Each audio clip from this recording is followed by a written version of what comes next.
looking at offensive linemen in the NFL. Oh, hello. Oh, you That's guys. weird. We're back again? You guys are recording?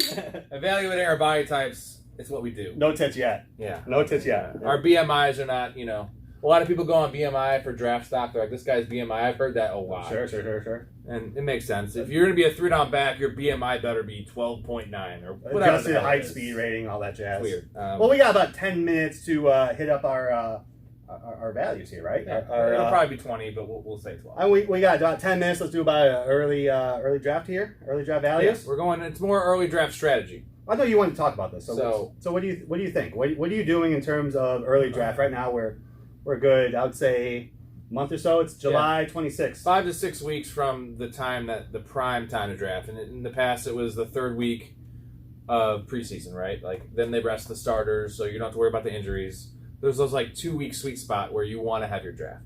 Yeah. But if you're a degenerate like we are, and you want to play 25 leagues, you got to start early. Okay. Best ball you start first, and a lot of people start best ball in June, July, as we did. Sure. But we're talking more redraft, not best ball. Okay. We still want to do a couple leagues, and there's ways to take advantage of drafting early. There's some strategies. There's some ways where you can take advantage of having 2 months before the season, getting some values on some guys. Not so much the individual player, but just more of the idea of where to take positions, where to, not taking a kicker or a defense. Okay. Yeah. Because why would you take that? This guy loved taking early defensive kickers. Trying to get too cute. It's nice to get the top guys, but the difference is very marginal. And at this point, why not just take a running back? Why not take a rookie running back? And I'm talking about handcuff guys. Okay. But look what had just happened to Cam Akers. Yeah. So when we talk early draft values, we're not talking about early in the draft. We're talking about drafting early in terms of the season. Correct. Okay. Correct. That's exactly what we're going at. It's more of it's like a theory, like draft theory, right? Like draft logic, like not take this specific player, but it's like the idea behind where you want to draft these How to things. take advantage of drafting early versus drafting late. Where there's going to be some guys that are going to jump up the draft board. There's going to be guys that are shooting down. Mm-hmm. And this is an idea of where you can find that nice middle ground where you can really, it's not the middle ground where you're not trying to draft the guys that are going to drop. Mm-hmm. But you're trying to find those guys that are going to shoot up the draft board. Where you won't want to draft them, Clyde Edwards-Helaire was possibly at this time last year, late second, early third round pick. By the time that the meaty part of the draft season started, top 8 pick. You're right. Awful there. Maybe if you got him at pick 28, he probably... Do you know where he ended last year in terms of fantasy? ADP was probably 7. In terms of running backs, you think? No, I'm saying that's where he was drafted. No, I'm saying where you finished stat-wise? Like, he was RB 14-ish. Okay, 15. so way under the value. If you committed to him early... Bust. Okay. But if you got him where we're talking, like... Early enough. End of the second, early third, he actually gave you value. Sure. He skyrocketed so much. It's the training camp report, it's the preseason, it's the fucking noise we don't want to listen to. Because, we're going to have our ideas on the guys, and the noise isn't going to change too much for me. Okay. Unless it's a health concern. It's Saquon Barkley not being 100%. Like, that's going to lower him to me. Okay. What about, just before we really dive into it, in terms of your philosophy on it, you mentioned Saquon Barkley, and he's not going to start the season healthy. The one question I have when people mention that, because someone that's going higher than I am comfortable taking, is Antonio Gibson. Mm-hmm. What do you think that the same thing applies to him? And if not, why is he not necessarily immune, but why is his situation different from Saquon Barkley's? What are you talking about, the toe injury or just him as a player? To me, so as of right now, the last I've heard about Gibson, and this was probably 2 or 3 weeks ago, he was still recovering from that turf toe. Yeah. This is before the training camp, where this is recorded the day of the start of training camp for every team besides the Hall of Fame game teams. Or it's tomorrow. It's this 26, 27 27. People are reporting. So I don't think his is going to change at all. So you think Gibson will be fine going into it? It can't really go much higher because you can't be taking him ahead of... Yeah, I don't expect to go higher, but I'm saying, to me, that's one guy that his value is going to drop as his injury lingers. If it lingers, yes. Okay, so you think... I don't think it's going to linger. The fact that we know Saquon's going to linger into the season, avoid. We think. Early. Until you see what he's about. Well, he's not going to be playing the preseason. We already know this. Yeah. Why would they play? Burrow, same thing. So why would they play these Burrow's guys? not. The owner said Burrow's not playing. I'm not as worried about Barkley. I was taking him early on ahead of Kamara, which now I'm like kind of regretting. Yeah. It's just I feel like he's got more upside just because, and it's crazy Well, to say because Barkley, Kamara was the number 1 player last year. Right. Yeah. But like that was on the back of 16 touchdowns. Barkley's skill, just the film alone. Barkley has a 90 catch season under his belt, and he has 2,000 total yards, right? yeah, and he As has a rookie, just, right? His first 2 years were just unreal, and like you don't draft a guy number 2 overall, and this isn't in 1994. This is fucking 4 years ago. Yeah. So his talent level, like he's 235 pounds, and he ran a 4. Again, you hate the 40 thing, but to be that size and to run a 4.340, yeah. he is like Adrian Peterson with breakaway speed. Okay. Find those guys. They don't exist. Well, here's it's circumstantial for the players, right? I guess my question, I think this is a good segue to dive into it. Is it more players or position when you're looking early? Do you think there's more value in a specific player, or do you think there's more value in a specific position? A position. Okay. And the position's running back. Elaborate a little bit. And the reason it's running back is that wide receivers are what they are. Michael Thomas injury just came out. Okay, Yeah. He's going to be out for The surgery. probably 6 weeks. The surgery recovery. It's And not the now- injury, it's the recovery of the surgery. Yes. Yeah. And I've been taking Traquan Smith everywhere. Okay. And I would say his value is higher now that he's hurt. Michael Thomas, that is, than it was before Michael Thomas' injury. Okay. But he's not. He was an 18th to 20th round pick. Yeah. Now I'm not going to be taking him in the 8th round. I might take him in the 14th because he's never a volume guy. Those kind of guys that get volume now become less efficient. And Traquan Smith's not a number 1. No. So- I don't think anyone's arguing that. I like the spots I have him in, but I feel like now he's going to be overdrafted because people are like, he's the number 1, and they're going to take him in the 11th round. So that's someone like you were saying with CEH, that at one point he was appropriate value, Uh-huh. and because of whatever reason, the hype, his value skyrocketed in terms of his ADP, and his value every spot he jumped up from that 3rd round value till he got to the 1.7 or 1.8. Mm-hmm. Every step he took is less value. And he was a great value at round 19, even with Michael Thomas. What I'm saying is I almost don't even know how much this helps him. Like, he's going to have more of a target share. You're talking about Traquan now. Yes. Yeah. He's going to have more of a target share, but his overall numbers, he jumps up a little bit. But in comparison, if he was a running back and he was J.D. McKissick, Okay. and Antonio Gibson had that same injury, Yeah. J.D. McKissick goes from the 44th running back off the board to probably like top 17. Similar to Henderson and Yes. Akers. Yeah. Okay. And the thing is, running backs are going to jump up because they're going to get all the work. Wide receivers, yeah, okay, he went from the 2 to the 1, but you still have Troutman there. You still have other guys on the field. There's Okay. no one's playing multiple running backs at the same time. Do you get what I'm saying? Okay, at the same time. So the yeah, point is, yeah. what I'm saying is the running if you're the backs number are one valuable. running back and it's prime time, if you're the best, you're going to be on the field. Where if you're a receiver, you still have 3 other receivers. They're not going to jump up that much. A running back is why Traquan I is want what to he target. is, Yes. but a good system for a running back excels a running back. So And Traquan, to clarify, his stock is better now than it was before the injury. of course, He now goes from maybe 90 targets to, let's say in those 6 games, an extra 1.5, 2 targets a game. okay, It's going to help. sure. But J.D. McKissick goes from having 10 touches a game or 8 touches a game for those first 6 weeks now with, let's say it was Gibson that had an injury, to 18 touches a game for 5 weeks. Okay, yeah. Like that goes from he was RB4 weekly to RB2. He's going to get 60 or Traquan 70% Smith, increase. Where Traquan Yes. Goes from Traquan wide receiver 5 to wide receiver 4. Nice addition. Nice. It's good. Do you think the Traquan thing is a product of having a uncertain quarterback? Like if it was, let's say, Justin Jefferson got hurt for the year, and now all of a sudden, and Thielen, how much does he jump up? You understand what I'm I saying? don't know how much more he can jump up because he had 14 touchdowns last year. Well, where's he getting drafted now? Wide receiver 27. So you think if Jefferson's out for the year, Thielen doesn't jump up to... Percentage-wise more. Yeah, he'd probably go to wide receiver 14. Okay. Right? So when Almost double. Yeah, so you had mentioned position over players. What's the position that you want to target in terms of the early draft where you can get those upside guys? You think running back is the All position? running back. Okay, can you And give this some is the examples? thing. Early on, if your league does not require you to draft a kicker or defense, you have, let's say you draft in 2 weeks. That gives you for a month before the season starts. Okay. Unless you're getting the craziest value ever on like Washington's defense, which would be second to last round, right? Or Yeah. third to last round.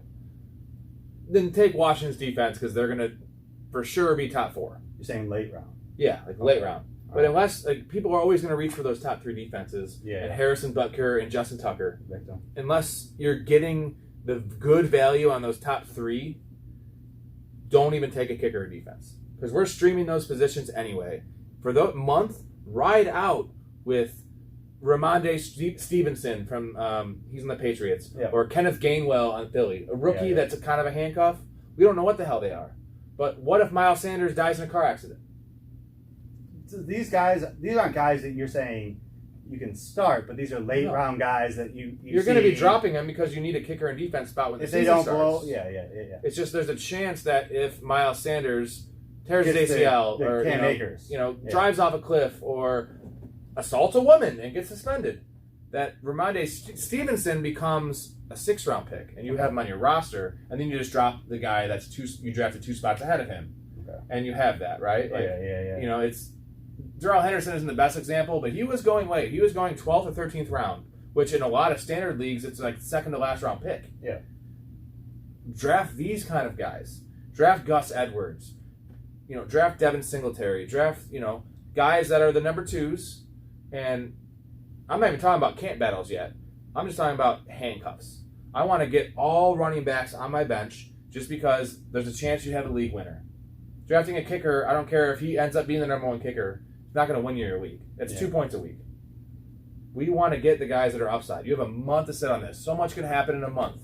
Trades, injuries, COVID, suspensions. Okay. I think I understand. So essentially what you're saying right now, because we're over a month out from the regular season, if you're doing a redraft league right now, it's foolish to draft a top 10 defense or a top 10 kicker in your mind. Yeah.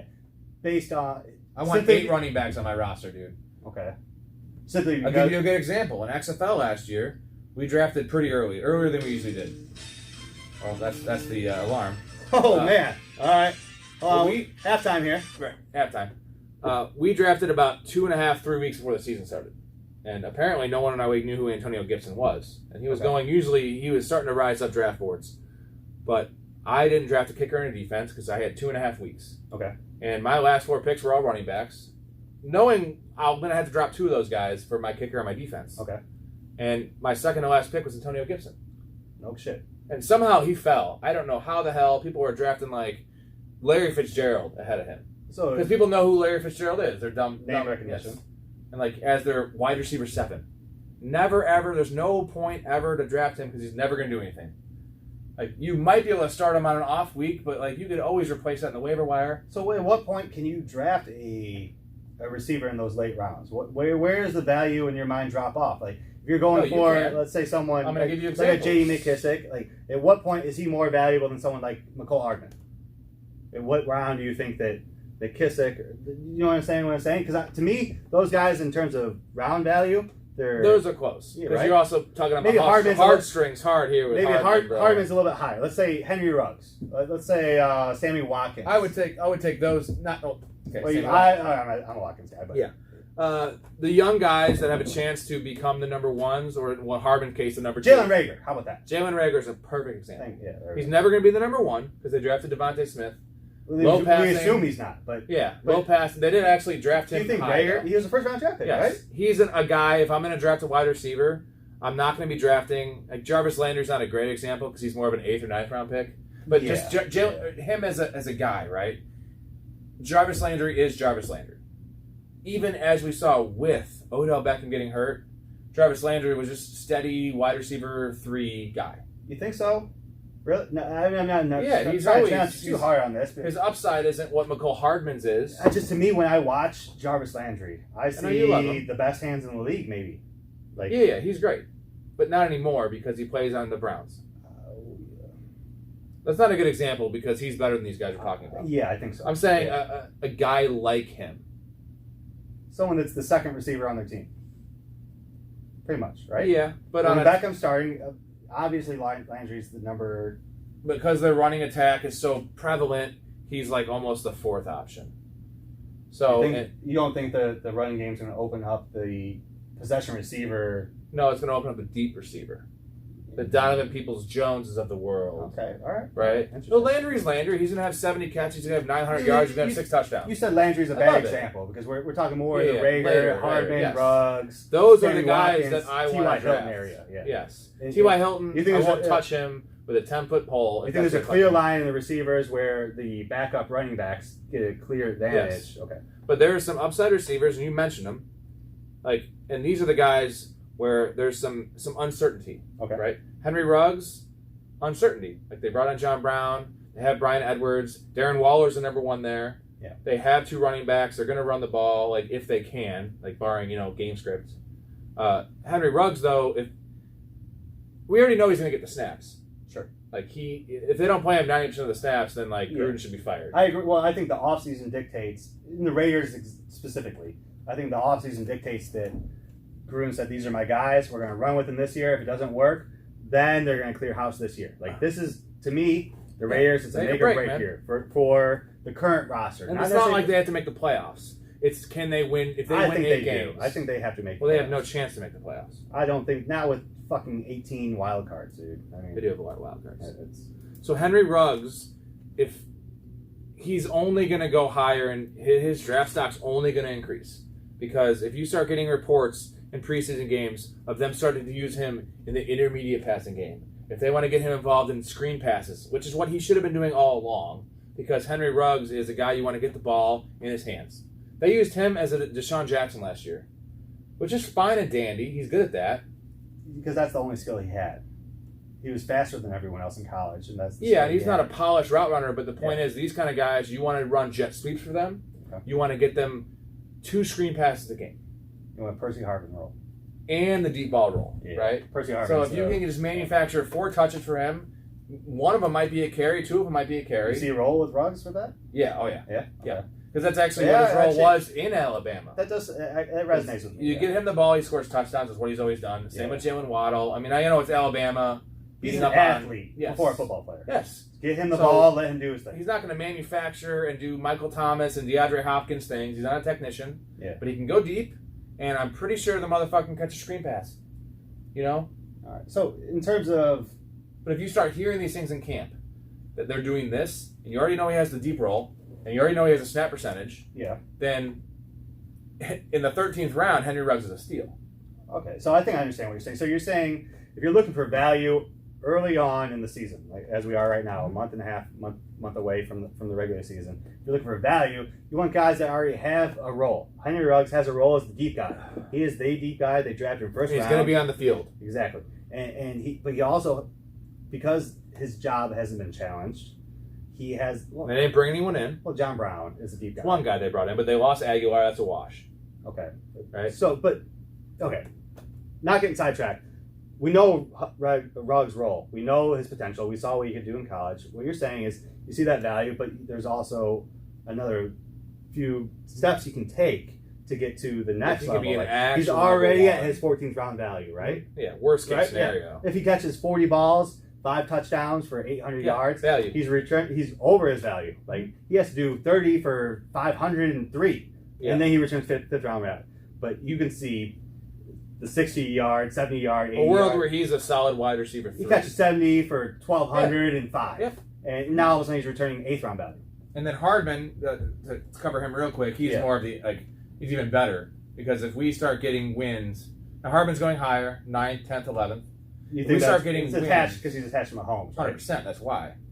But the draft capital don't lie. They drafted him over DK Metcalf. I mean, a lot of guys are drafted over DK Metcalf. They're committed to him. And if we know after the 3rd preseason week that he is the number 2 receiver, which they run 3 receiver sets, I want to say 3/4 of the time. Okay. So that means that he's going to get, let's just say what we talked about earlier, Sammy Watkins snap share, which when he was healthy was 77%, which is for a receiver, unless you're Hopkins or Diggs or Adams, which are 92% guys. You're on the field every down that matters. That matters. Yes. Yeah. If we know this, for Hardman would go from a 9th, 10th, 11th round pick to, I'm not going to say 6th, I'm going to say 7th round pick. You're saying ADP or value?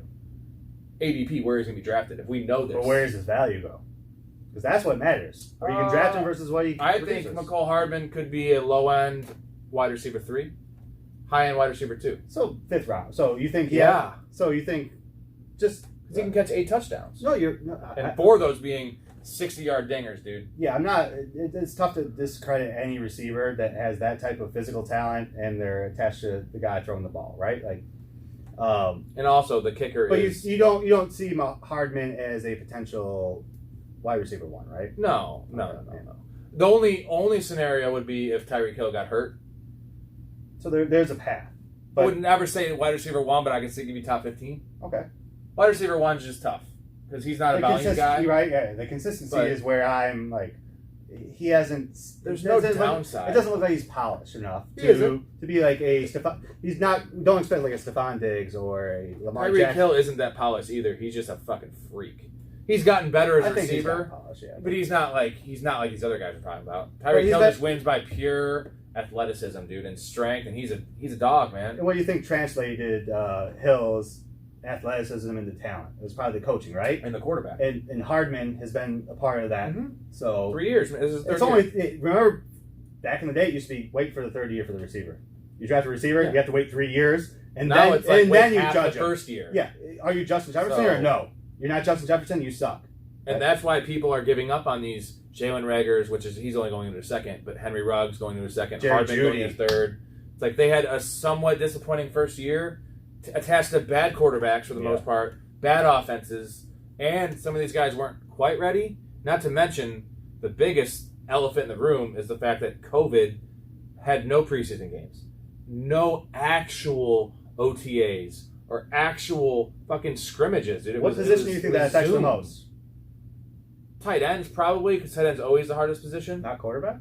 Well, yeah, quarterback for sure. Yeah, I wasn't thinking about that in fantasy-wise. So it doesn't affect running backs as much because they just literally run the fucking ball.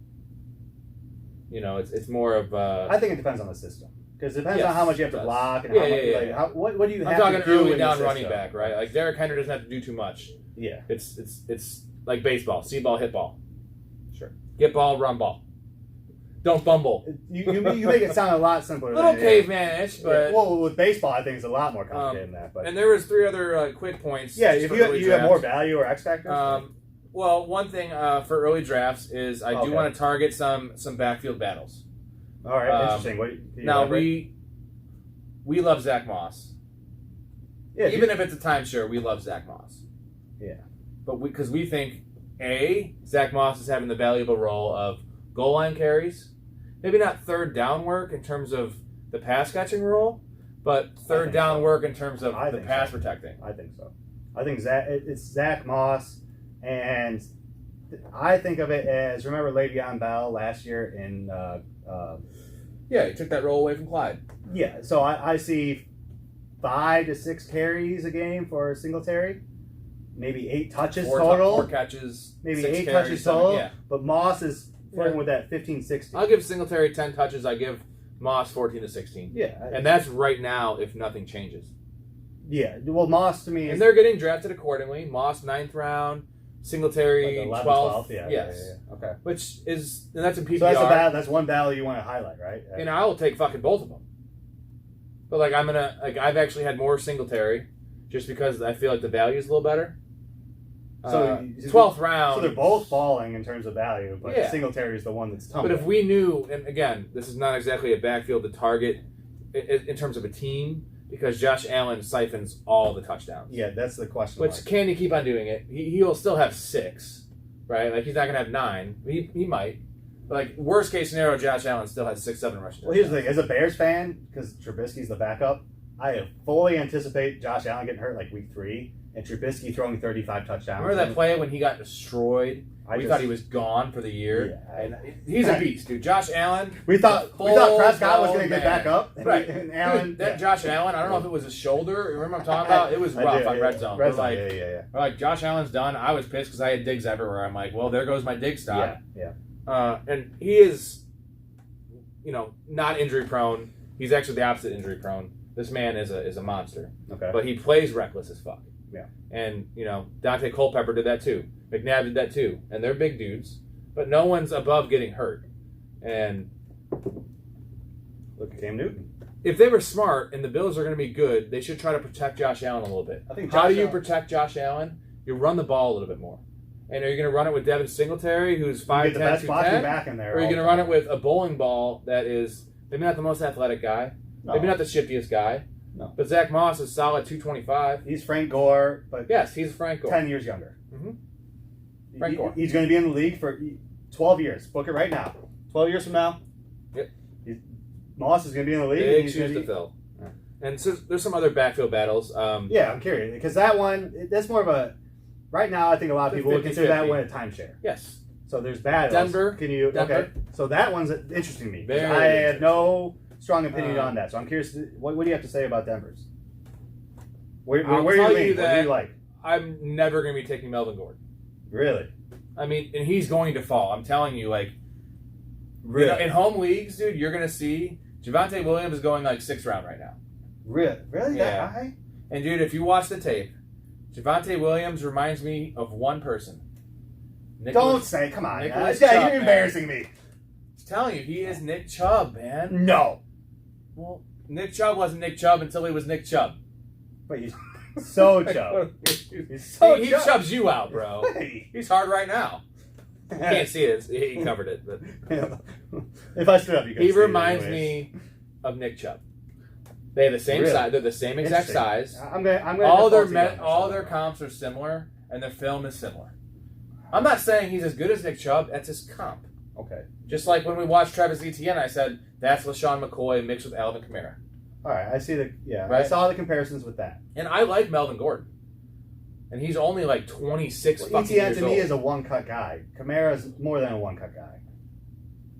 Okay, Kamara's like a 5-cut guy. Yeah, he's all balanced. He's a Alvin Kamara is emo as shit. He's 8. All the dude does is sit in his room and cut his wrist. I saw how excited. I saw the excitement in your face as soon as you realized that joke. I was like, I got a good one right Alvin there. Kamara is emo as fuck.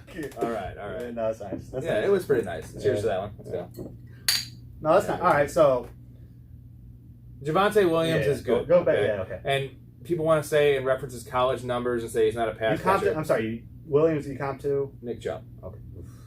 And he still had like 28 or 30 catches in college, but he played at North Carolina it was a 3-back system actually, but mostly a 2-back. It was Michael Carter was the other one, who's the Jets' 3rd-round pick. He might have been 4th round, but they love Michael Carter. Michael Carter's smaller. He's more of a trying to think of like the comp. He's more of a receiving back. But so Javonte Williams had to split some time with him in college. Okay. In North Carolina, that's where Mitch went. They're more of like an RPO offense. Okay. They're not a pro style offense. That makes sense with Mitch's skill set. Yeah. Obviously we saw it, and we wanted to draft that guy number 2, but that's sorry. All right. Well, so that's more. I would say that's more of a call your shot than a battle.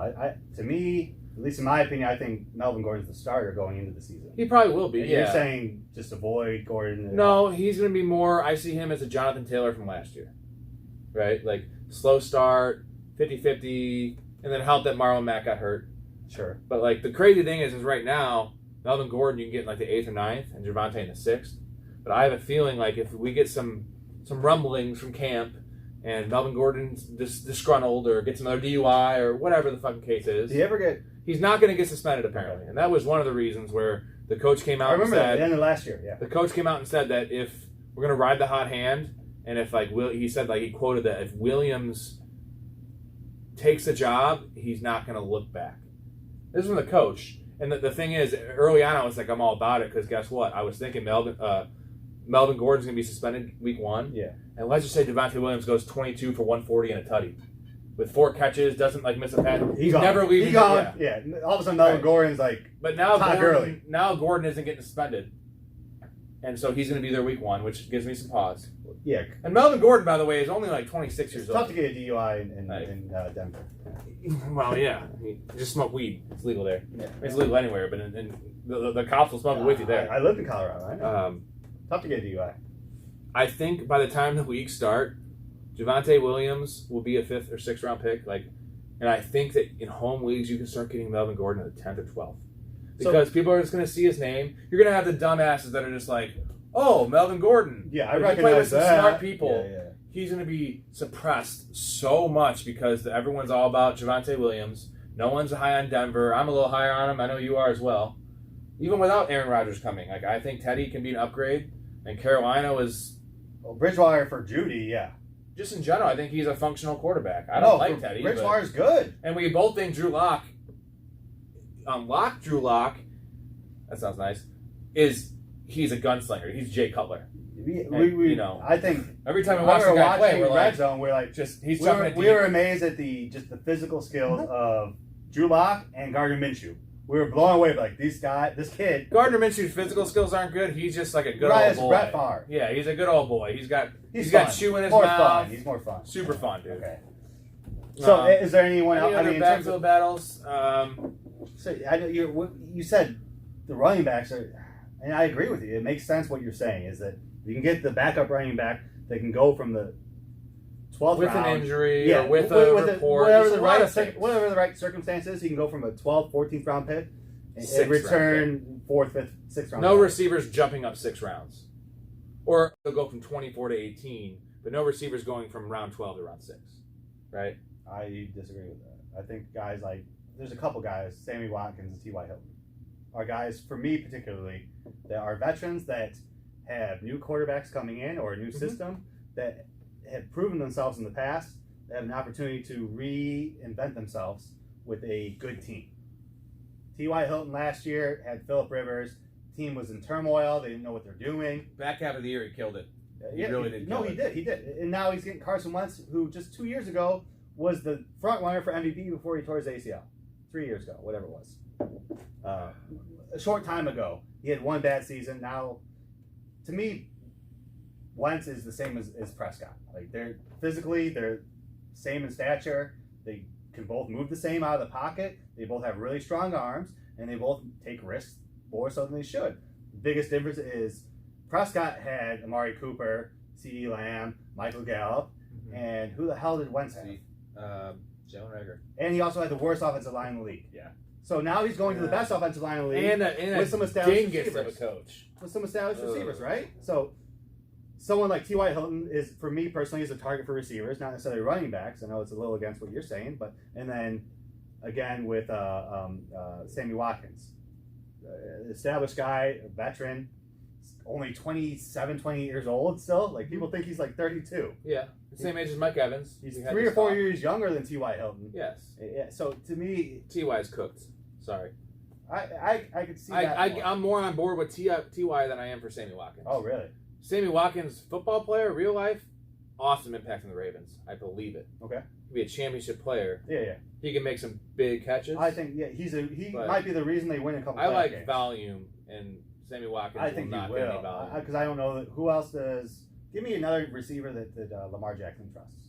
Give me one receiver. Well, Marquise Brown was their number one. Yeah. He's a deep guy. And you could tell he's watching still there. they don't trust him. Right, except for the last 6 games last year, he caught a touchdown in every game. There's a necessity. When he got hot. There's Rice, a necessity and trust. He never trusted him on a third down. They drafted Rashad Bateman in the first round. Okay. He's an alpha. Oh, they brought him into the alpha. And then Mark Andrews is their number 1. That's not good. So, but for sure, Mark Andrews is ahead of him in the pecking order. No? Watkins will have more catches than Andrews. The first whiteboard! The first whiteboard! And then how many passes does he throw? He throws 400 passes a year, which isn't a lot. So, what kind of target share are you projecting for Watkins on the team?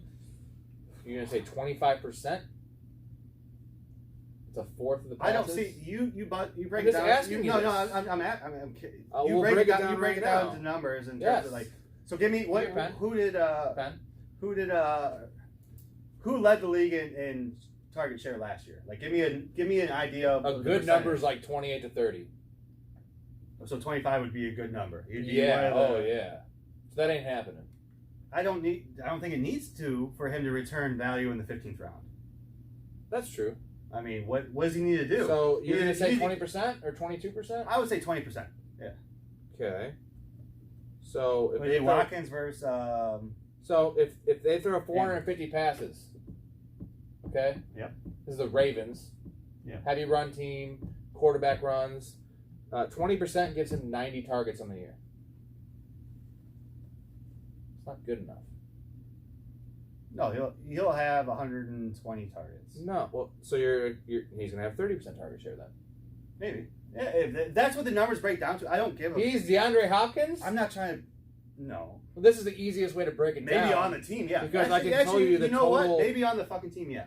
On that team, yeah. Okay, Maybe. so Sammy Watkins 30% target share. I'm not going to bet on it, but He's going to have a higher target share than Allen Robinson. He's going to be the number one receiver. That's all. Well, I'll say he's going to flirt with 80 catches for 1,200 yards and 8 touchdowns. Whoa! I think he's going. That's the hottest take I've ever heard. I think he's going to flirt with that. Yeah. I think he's minimum. I don't have to trim my pubes anymore because they just singe fucking off. Okay, like my crotch is on fire. Like I feel like I have gonorrhea right now. I think no gonorrhea. No, I think he's flirting with 60 to 80. Holy shit! I think his range, call it 60 to 80 catches, 800 or no, call it 1,000 to 1,200 yards and 4 to 8 touchdowns. 4 to 8 touchdowns. The touchdowns are so out there. I'm not going to try and predict how many touchdowns. I could see him catching 8 touchdowns because Lamar Jackson is the guy that throws touchdowns. He don't throw for yards, dude. And he don't throw for volume. He doesn't. They don't need to. They have a good defense. Okay. Yeah, to me, Watkins. In the 15th round, then you should be drafting him in the 7th round. Why? When I can give him in the 14th. Some drafts don't even go that Late round value.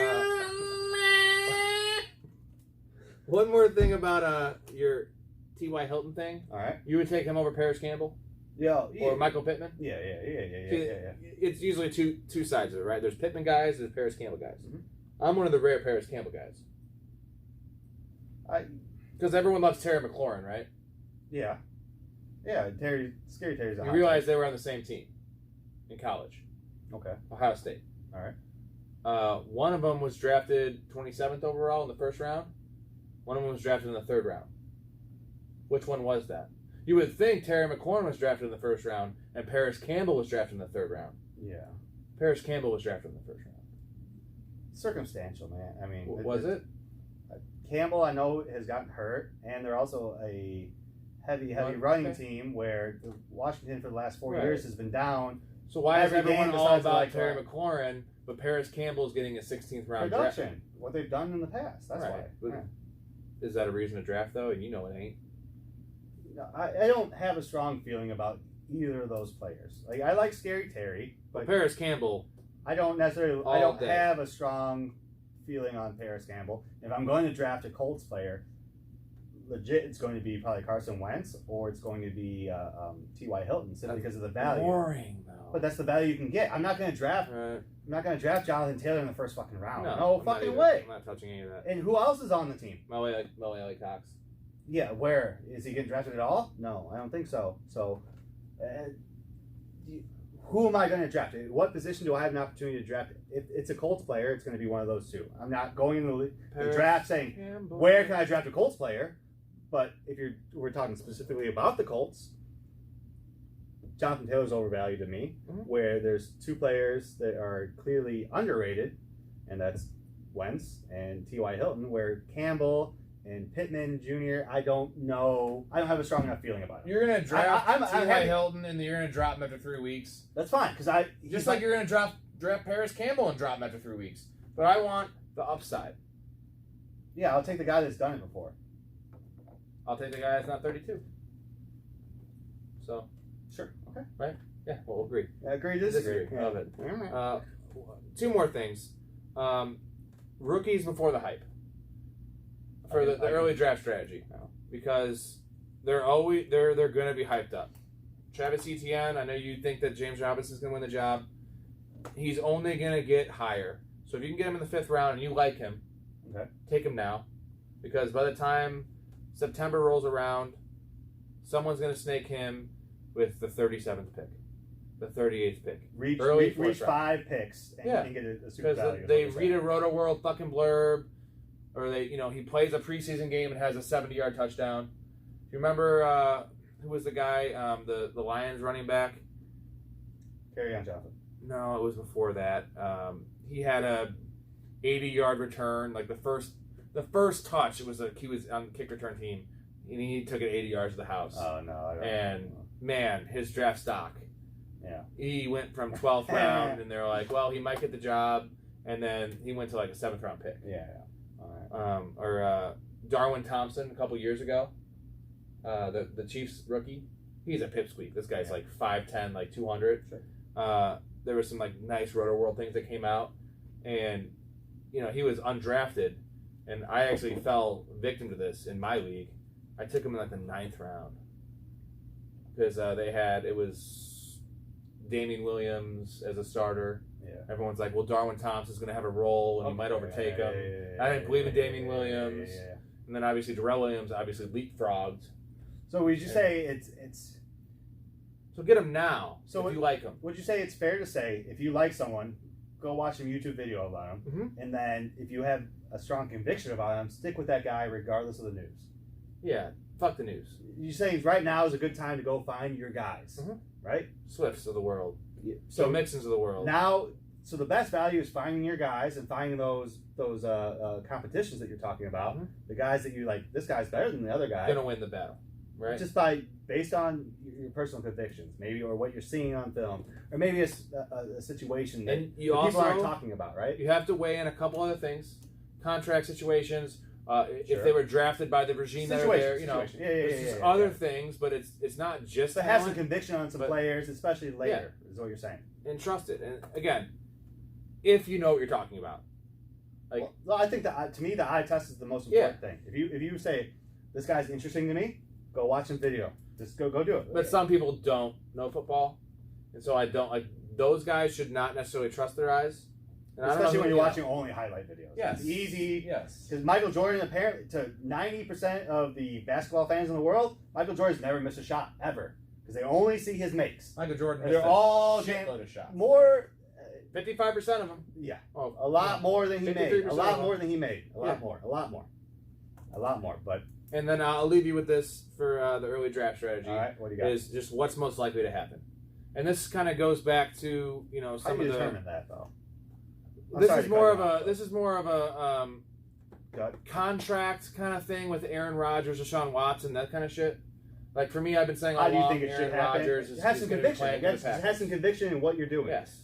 Be decisive. Say, I like this guy, and I like him here. So when you find a guy, say, I think this is his value.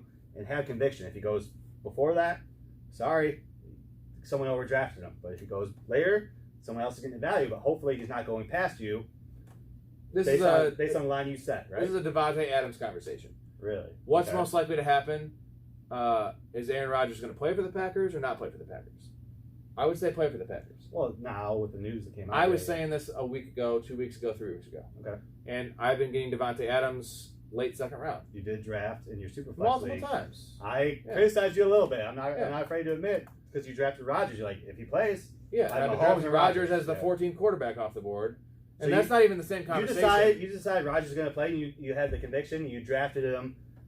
Well, I knew he was going to play either way because he might play for another team. Yeah, but you had the conviction. Is what you're saying. So you found that value because he dropped. What's most likely to happen? And you said. He's 3 rounds later than I'm comfortable drafting him, so let's grab him. Yes. Okay. And this is I was saying more of a Rodgers. I feel like there was a chance he was going to play for Denver, which would hurt Adams.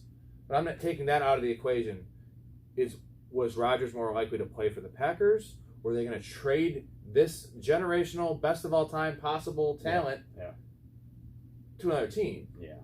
And so now that you're going to tell me, let's say Aaron Rodgers reports tomorrow or next week, whatever. We have 5 weeks. Yeah. And then he's all in, right? Him and Adams are all in. In a PPR league where I was getting him 21st overall, by the time draft season, like we're talking about, the prime drafts, where is he going to be going in PPR leagues? Too high. Right now is the value. I think I agree with you. Agree, too high, but he's going to be going 8 to 10. It's going to be... It'd be Tyreek Hill, it'll be significantly Adams. Higher than... Well, not significant, because he's already getting drafted pretty aggressively. No, but he'll be going in the 1st round. Yeah. Not in the back half of the 2nd round. And he's already overvalued there. I think he's already overvalued. A little bit. Regardless if Rodgers plays now, because he's early 2nd round, right? Touchdowns last year, dude. Yeah, and he had 50 fantasy points in the. I know. I don't really like the player that much. I think no one benefited from that. We both think he's overrated. The point is that at the end of the 2nd round, he's fucking money in the bank, dude. If Rodgers plays, it's tough to. He's gonna catch 12 touchdowns, right? It's tough to You can't say justify him going past the second round. It's tough after the first round, dude. Like, no, I'm comfortable saying. I love Joe Mixon, but like, it's not smart to take him over Devontae Adams if Aaron Rodgers is playing. Just not smart in a PPR. I would take Mixon over, even if Rodgers is playing. Ooh, I got you all about him now. No, I think Mixon's a better player. To be honest, people like Adams. I personally don't. I don't like him either. I don't see it. I personally don't see it. I don't. I think he's more of but a product he puts up of the Aaron numbers, Rodgers. so what am I going to fucking Well, it's say? because Aaron Rodgers. Who knows? I just don't He's see okay. it. Yeah. I mean, he went 57th overall in the draft. All right, so how do you summarize all this? So we're talking about the early draft strategy, early in terms of... It was supposed to be 12 minutes. Well, it didn't work out. We'll edit it. So we're talking early in terms of date drafted, not early rounds. Yes. So how can you summarize your idea of the early date draft strategy? Like, what do you... If someone was drafting tomorrow, what are the few pieces of advice you'd give them? The first couple are the ones that are most important. Yeah, and hammer it out. Let's see. Do not take a kicker. Wait for that until the beginning of the season. Especially 1 day before the season or 2 days before the season. Do not take a defense. Stream. Okay. You should never take a defense You're anyway. saying stream both those regardless. Period. Unless you're getting the best value ever on Justin Tucker, Unless which you is get second the to last number round. one defense in the last pick Yeah. of the draft. Okay. Like, I just even second to last round, but someone's always going to take them in the ninth or 10th Someone's round. going to reach. Someone's going to reach. Yeah. There's no point ever getting those people. So And take you're running saying backs. stream kickers, stream Yes. defenses Yes. this early. Yeah. And Always. then, okay. Week 1, take the goddamn team facing the Jets. Or, the Texans, number 1. Sure. Please take the team facing the Texans. They're going to score 8 points, 9 points. I say 8 because they're going to have you're going to stream someone. Look at the early schedule. Yeah. Okay. That's what I always do. I'll just pick whoever's, like, I pick bottom 3, the worst 3 teams, and I pick a team that's not like the Bengals, an average run-of-the-mill defense against the Texans, against So the you find Jets. Detroit plays the Texans, the Jets, and Sorry, but against the Lions. no, but you know what I'm Against saying. those I think shit Detroit's going to teams. have a middling defense, especially early on before people expose. I'm talking about streaming against their offense. No, I'm understanding. You know. So I'm saying if Detroit's one of those last defenses out there, but they're playing Houston and the Jets. I love it. The first Love 2 it. out of the first 3 weeks, Love it. Detroit's an awesome streaming because Mhm. no one's drafting them. They're out there. Grab that defense because There's they going to have, be 15 defenses on your waiver wire, and actually more kickers. There's, if there's 12 teams in your league, there's going to be 20 fucking defenses and kickers on the waiver wire. Yeah. No other position can you say that. So that's why you stream these positions. And instead of drafting them, draft backup running backs. Do it now. Do it often. Hold on to those guys. You can always swap them out for other guys. Wait for injuries because they're going to happen. and Before now and then, there's going to be 3 or 4 different guys, relevant guys, at running back that get nicked up. David Montgomery last year, remember that? He actually come back pretty early. I think only missed 1 week. Yeah. But it was supposed to be 3 weeks. He was nicked up for a few weeks. Yeah. And just- Bye, and then he came back. These guys are valuable, and if you're playing in definitely home leagues with your friends, trade bait. That's why I drafted Jonathan Taylor last year as my 3rd running back in a league that was no flex. I only start 2 running backs, but I knew in the 5th round I was 12-team league, that's value. Ended up trading him, and got out of Beckham, and that didn't work out. But So we're talking about the early draft in terms of date. So if you're drafting the next couple of weeks before the preseason really starts to kick in, you're saying make sure you're not prioritizing the kickers, defenses, right? Stream those mother truckers, right? And prioritize the backup running backs, especially guys that are in battles, maybe timeshare. What would we describe as timeshares? Gus Edwards, Devin Singletary, Edwards, I think, is the one of the AJ prime Dillon. guys. Those guys are a little higher. Yeah, McKissick, Naeem Hines, Kenny and Drake, yes, Kenny James and Conner. So many guys, dude. All these guys you can get after the 10th round, and their starters are going in the Alexander 5th, 6th, Madison, 7th, Latavius Murray, Tony Okay. Pollard. There's so many. And some of those guys are higher end, but not everyone's going to be drafting all the backups. Take them all. Okay.